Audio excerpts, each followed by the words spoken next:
यसू के शिफायाबी के मौजिज़ात के प्यारे खादो-नद यसू, हम आपके सामने ईमान के साथ आते हैं, इन मौजिज़ात को याद करते हुए जो अपने ज़मीन पर दिखाए और शिफा बख्श क़ुव्वत जो अपने ईमान वालों को पेश की।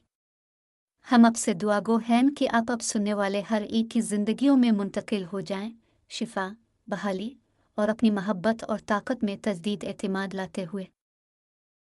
प्यारे रब, अपने बीमारों को शिफा बख्शी, अंधों को बीनाई बख्शी और बेजान को ज़िंदगी बख्शी। हमारे ईमान को मजबूत कर जैसा कि तूने उन लोगों के लिए जो तुझ पर ईमान लाए थे। जिस तरह खून के मसले वाली औरत ईमान के साथ आपके लिबास को छूने के लिए आगे बढ़ी और शिफा पाई, मत्ती 9:20-22। आइए हम इसी ईमान के साथ पहुँची, ये भरोसा करते हुए कि आपकी ताकत हमें पूरी तरह बहाल करने के लिए काफ़ी है। प्यारे यसू, हमें यकीन है कि आपकी तरफ से सिर्फ एक लम्स हमारी ज़िंदगी के हर हिस्से में शिफा ला सकता है। प्यारे यसू, अपने मफलूजों को शिफा बख्शी, लंगड़ों को ऊपर उठाया और जिस्म और रूह में तकलीफ उठाने वालों को बहाल किया। हमें फालिज का इलाज याद है, जहां आपने कहा था, अलिफाटे अपनी चटाई अलिफाटे कर घर जा, और वो शिफायाब हुआ। मरकस 2:11-12। हम दुआ गो हैं कि आप यही अल्फाज आज ज़रूरतमंदों के लिए बोलें। हर टूटे हुए जिस्म को बहाल करें, दर्द को दूर करें, और जहां इसकी सबसे ज़्यादा ज़रूरत है वहां ताकत और जीवन बल लाएं।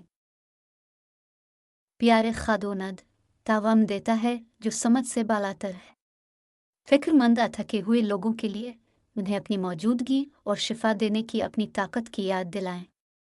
जैसा कि अपने अपने अल्फाज से तूफ़ान को पुरसुकून किया, खामोश रहूं, मरकस 4:39, हमारे अंदर के तूफ़ानों को पुरसुकून कर दे। इज़्तिराब को सुकून और थकावट को ताकत से बदलकर आपका सुकून हम में से गुजरे। प्यारे यसू, अपना सिर्फ हमारे जिस्मों को बल्कि हमारी रूहों को शिफा देने के लिए आए हैं। जिस तरह अपने बदरूहों को निकाला और रूहानी तौर पर मुब्तला होने वालों को शिफा बख्शी, हमें हर इस चीज़ से पाक कर दें जो हमें आपकी मोहब्बत और सुकून का मुकम्मल तजर्बा करने से रोकती है। हमारे दिलों को बहाल करें और हमारी रूहों की तजदीद करें, जैसा कि डेविड ने दुआ की कि खादी, मेरे अंदर एक पाक दिल पैदा कर और मेरे अंदर एक साबित कदमी की तजदीद कर। ज़बूर 51:10। ताकि हम मुकम्मल तौर पर चलें और आपके करीब आएं। आपका शुक्रिया यसू, हमारा शिफा देने वाला, तसल्ली देने वाला और ताकत का ज़रिया बनने के लिए। हम आपके वादे को याद रखते हैं, मैं हमेशा आपके साथ हूँ उम्र के आखिर तक। मत्ती 28:20। हमारी दुआओं को सुनने के लिए और मोजिज़ात के लिए आपका शुक्रिया जो आप हमारी ज़िंदगियों में काम करते रहते हैं। हम तुझ पर तवक्कल करते हैं, ये जानते हुए कि तेरी कुदरत बेमिसाल है और तेरी मोहब्बत लामुतनाही है।